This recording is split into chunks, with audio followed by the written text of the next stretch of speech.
यह पूर्व से ही नगर पालिका कर्मचारी की समस्या है जो लंबित चली आ रही है। जैसे कि हमारा पहली बोर्ड बैठक में किराएदारी पास की गई थी और किराएदारी पर यही हमें आश्वासन भी दिया गया था किराएदारी बोर्ड में पास होने के उपरांत कि जो कर्मचारी को किराएदारी है उसके लेटर कर्मचारी को जारी कर दिएंगे ताकि वो नगर पालिका और आर्थिक रूप से सुदृढ़ हो सके और जो शहर की वे कर्मचारी की समस्या है उस पैसे को शहर हित में कर्मचारी हितों में लगाया जाए ताकि नगर पालिका, जो पूर्व में भी कहा गया है कि नगर पालिका सोने की चिड़िया थी, है और रहेगी। मेरा मानना यही है कि जब किराएदारी लागू होती है तो जो किराए का पैसा हमारे नगर पालिका नहीं निकालना होता है तो उसकी स्थिति आर्थिक रूप से और मजबूत होगी ताकि शहर हित में भी जो समस्याएं चली आ रही हैं वो पैसा लगा करके उन समस्याओं का निराकरण किया जा सके।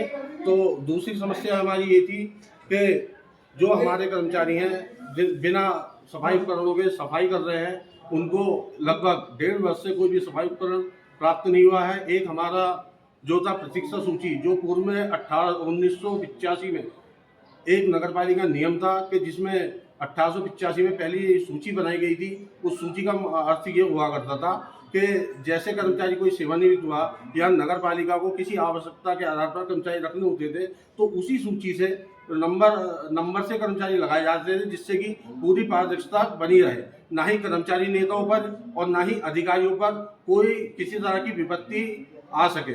और नंबर 14 हमारा ये था कि 6 वर्ष लगभग हो चुके हैं कर्मचारियों को, जबकि हर साल जो है प्रतिवर्ष वर्दी व कम्बल का है। आज तक हमें 6 वर्षों से वर्दी व कम्बल नहीं मिला है।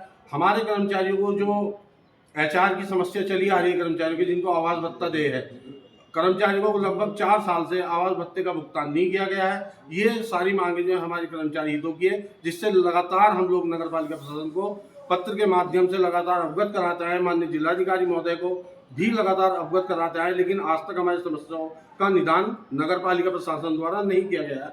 इसीलिए मजबूर होकर 2/4 को हमने एक पत्र दिया कि अगर हमारी समस्याओं का समाधान 12 तारीख तक नहीं किया जाता है तो 13 से हम समस्त कर्मचारियों को लेकर धरना प्रदर्शन करने पर बाध्य होंगे, जिसकी पूर्ण जिम्मेदारी नगर पालिका प्रशासन की होगी। और उसके बाद अगर अतिरिक्त हमारा मांगे पूरी नहीं होती है और हमारा धरना अग्रिम रूप लेता है आगे तक, और उसके खातिर फिर हमें सफाई व्यवस्था भी बंद करनी पड़ेगी, जबकि पर्यटक सीजन सर पर है, आप सभी को भली भांति ज्ञात ही है। और उस दौरान गंदगी से किसी को भी कोई महामारी या कोई भी संक्रमण रोग फैलता है तो उसकी पूर्ण जिम्मेदारी भी नगर पालिका प्रशासन की होगी, ना कि सफाई कर्मचारी। धन्यवाद।